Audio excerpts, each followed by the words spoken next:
اس novel کی کہانی ورشا نامی لڑکی کے گرد گھومتی ہے جو ایک خوبصورت اور اپنے اصولوں کی پکی لڑکی ہے۔ وہ ایک یونیورسٹی کی اسٹوڈنٹ ہے جہاں اس کے ایک کلاس فیلو سارم خان کو اس سے پیار ہو جاتا ہے اور وہ اس سے شادی کرنے کا خواہش مند ہوتا ہے۔ شروع میں وہ اس کو پسند نہیں کرتی کیونکہ وہ اپنے خاندان کی روایات اور اصولوں کی حدود کو جانتی ہے، کیونکہ اس کا خاندان ایک روایتی خاندان ہوتا ہے۔ اس ناول میں رائٹر ہمیں ایک خوشحال زندگی گزارنے کے لیے رشتوں کی اہمیت بتاتی ہے۔ یہ ایک دل کو چھو جانے والی کہانی ہے جو کہ پڑھنے والوں کے ذہنوں پر گہرے اثرات مرتب کرتی ہے۔ ناول پیر کامل، جس کی رائٹر ہے عمیرہ احمد۔ پیر کامل ایک ایسی کہانی ہے جس میں دو ناخوش روحوں کے ایک دلخراش سفر کو بیان کیا گیا ہے۔ سالار سکندر، جس کا آئی کیو آؤٹ سٹینڈنگ ہے، وہ زندگی کے بارے میں کچھ پیچیدہ سوالات کرتا ہے۔ امیمہ ہاشم ایک مستحکم خاندان کی ایک عام سی لڑکی ہوتی ہے۔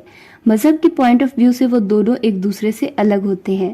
تقدیر ان کی زندگیوں کے راستے ایک ہی کر دیتی ہے، یہاں تک کہ سالار کو ایک خوفناک تجربے کا سامنا کرنے کے بعد امیمہ سے پیار ہو جاتا ہے جو اس کی زندگی کا رخ بالکل بدل دیتا ہے۔ یہ ناول شعاع ڈائجسٹ میں جولائی 2003 سے فروری 2004 میں تک شائع ہوا۔ ناول نمل، جس کی رائٹر ہے نمرہ احمد۔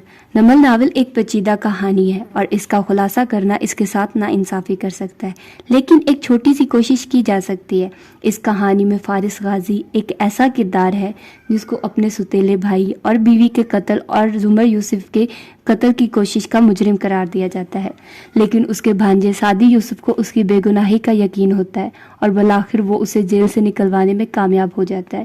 دوسری طرف زمر، سعدی کی پھوپھو، شعبے کے لحاظ سے ایک وکیل ہے اور اسے یقین ہوتا ہے کہ فارس ایک مجرم ہے۔ اصل قصوروار ان کا ہی کزن ہاشم کاردار ہوتا ہے، جو کہ زمر کی طرح ایک ماہر وکیل ہونے کے علاوہ آئل کارٹیل کا بھی مالک ہوتا ہے، جو اپنے کرپشنز کیسز کو چھپانے کے لیے فارس کے بھائی وارث کو قتل کرواتا ہے اور اس کے لیے فارس کی بیوی اور زمر کو بھی اس زد میں لے آتا ہے۔ سعدی کی چھوٹی بہن حنین سپر جینیس ہوتی ہے اور امریکہ میں اس کی ایک الیسیا نامی لڑکی سے دوستی ہوتی ہے جو بعد میں ہاشم کی ستیلی بہن ہونے کا دعویٰ کرتی ہے۔ اس ناول میں آپ کو جگہ جگہ پر سسپینس ملے گا اور یہ کہانی نہایت ہی دلچسپ۔ ناول یارم، جس کی رائٹر ہے سمیرہ حمید۔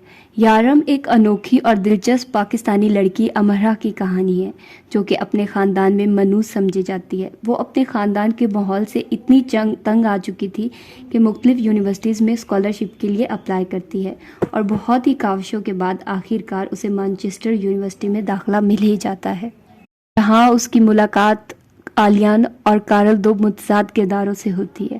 کارل اس ناول کا نہایت ہی دلچسپ کردار ہے جو زندگی سے بھرپور ہے اور زندگی کو بھرپور طریقے سے ہی انجوائے کر رہا ہوتا ہے۔ ناول اندھی محبت، بے لوث اور غیر مشروط محبت، دوستی، عقیدت اور وفاداری کی کہانی ہے۔ آلیان اور امرہ دو ایسے کردار ہیں جن کی شخصیت بہت ساری مرومیوں اور ٹوٹ پھوٹ کا شکار ہوتی ہے، لیکن جب وہ دونوں ملتے ہیں تو ان کی تقدیر ہمیشہ کے لیے جڑ جاتی ہے۔ یہ ناول شعاع ڈائجسٹ میں جولائی 2014 سے مارچ 2015 میں شائع ہوا۔ ناول حالم، جس کی رائٹر ہے نمرہ احمد۔ حالم ناول ملک ملیشیا کے ایک سیاسی رہنما، فاتح اور ایک فنکار تالیہ مراد کے گرد گھومتا ہے۔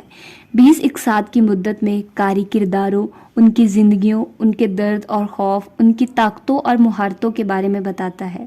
یہ ناول ہمیں ایک ایسی دنیا میں لے جائے گا جہاں صرف دوستی، محبت، وفاداری اور قربانی جیسے جذبات اور احساسات ہی ملیں گے۔ حالم ناول کی کہانی ایک بالکل الگ کہانی ہے، کچھ ہٹ کے، کچھ نہیں، جو آپ لوگوں کو اتنی دلچسپ لگے گی کہ آپ ہر وقت بس اسے ہی پڑھنا چاہیں گے اور آپ کو دنیا کا کوئی ہوش نہیں ہوگا۔ ناول جنت کے پتے، جس کے رائٹر ہے نمرہ احمد۔ جنت کے پتے اپنی نام کی طرح ایک خوبصورت ناول ہے جس میں ایک اسٹوڈنٹ حیا سلمان کی زندگی اس وقت ایک دلچسپ موڑ لیتی ہے جب اسے ٹرکی کی ایک یونیورسٹی میں 5 ماہ کا سیمیسٹر پڑھنے کے لیے اسکالرشپ مل جاتی ہے، لیکن حالات اس کے لیے اس وقت سنگین ہو جاتے ہیں جب کوئی اس کی شادی پر ڈانس کی ویڈیو لیک کر دیتا ہے اور وہ اس ویڈیو کو اپنے خاندان کے افراد سے دور رکھنے کے لیے سائبر کرائم سیل کے ایک افسر سے رابطہ کرتی ہے جو اس کی ویڈیو ہٹوا سکتا ہے، لیکن جلد ہی اسے اس بات کا اندازہ ہوتا ہے کہ وہ افسر اس کی زندگی کے بارے میں بہت کچھ جانتا ہے۔ کیا ہیا اس ویڈیو کو انٹرنیٹ سے ہٹا پائے گی؟ کیا وہ ٹرکی جا سکے گی؟ اور سب سے اہم بات، کیا وہ اس سے مل پائے گی جسے وہ کہیں سالوں سے ڈھونڈ رہی ہے؟ استنبول کی سڑکوں سے لے کر باسفورس سمندر تک، کپادوکیا کے غاروں سے لے کر ہندوستانی جیلوں کی ٹارچر سیلز تک، جنت کے پتے ایک رولر کوسٹر سواری کی طرح ہے جس میں آپ کے زیادہ تر اندازے غلط ثابت ہوں گے۔ یہ پر اسرار کہانی آخر تک اپنے رازوں کو محفوظ رکھے گی، کیونکہ راز رکھنا ایک فن ہے اور ہر کوئی اسے نہیں جانتا۔